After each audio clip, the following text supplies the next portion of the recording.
Good morning, good afternoon, good evening. Welcome in. It's great to see you. I appreciate you for stopping through.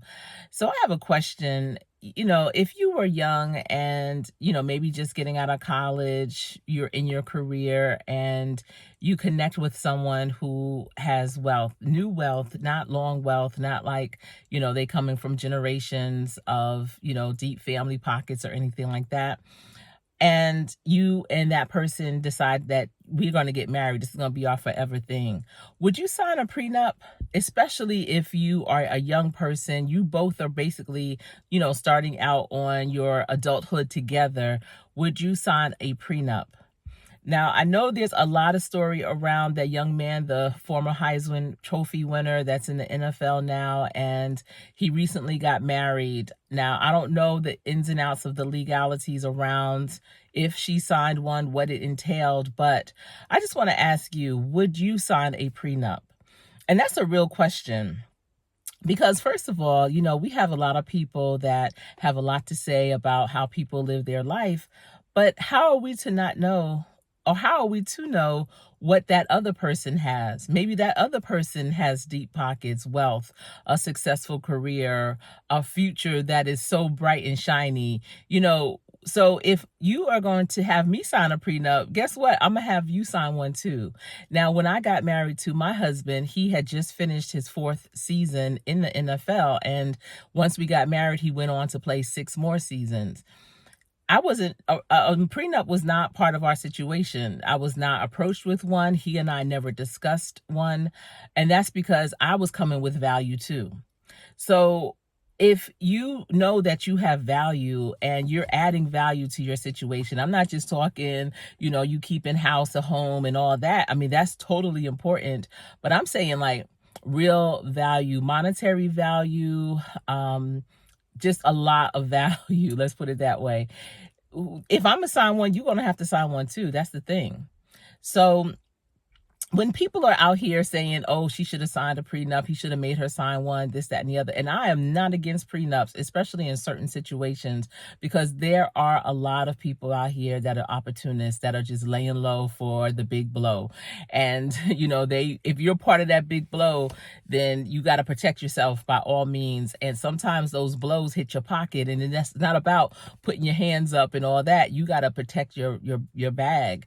And so that is important. I mean, it depends on the situation, circumstance with my children, my young adults, when they decide to say I do, looking at the whole picture, whether or not their partners, their future partners will have to sign a prenup, but you have to ask yourself, what would you do in that situation? And would you?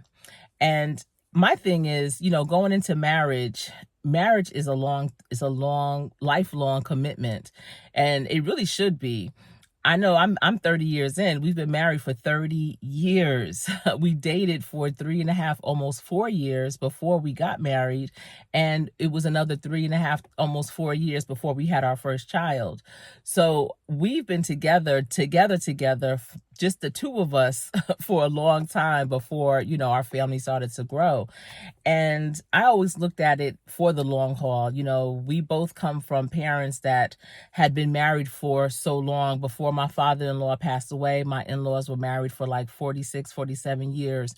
Before my mother passed away, my parents were married for 51 years. So we come from a lineage of, commitment.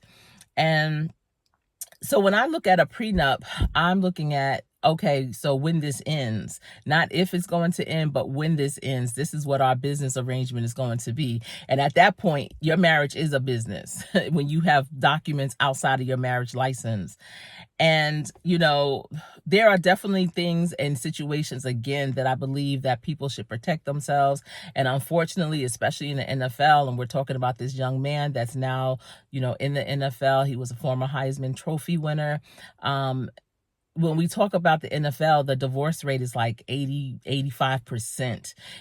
They do not stay married. So we are definitely unicorns in this situation because, most of our friends that, my husband played with, that we were cool with, close with, they're no longer married to each other, which really hurts my heart because we had such a wonderful time with these couples. But, things happen. When the lights go off on the, on the fields, and they go into the real world, because that's what it is, it could be challenging for some, especially if they didn't mentally prepare for it. So in that instance, I think when you talk about an athlete, possibly depending on, again, the spouse and what the spouse is bringing, the value the spouse is bringing, they definitely would need some form of documents in addition to the marriage license because of that stat. Now, I still don't want people to go into their marriage looking at the possibility of the breakup, because what you'll look for, that's what you'll find. But if you look for your marriage to thrive, strive, and grow, then that's what it'll do. So you get what you pay attention to. So for this young man, I've seen some of the clips and I'm just like shaking my head, but I hope that, truly it works out for them. Let's put it that way. I've just seen it so many times, it not. But I'm just here to ask that question: would you sign a prenup? And if not, why? And what would that look like? And if you are the one that needs someone to sign that prenup, would that be a deal breaker if they don't? So let me know in the comment section. Let's get this conversation started, because this is real talk. And I am Coach Sherry.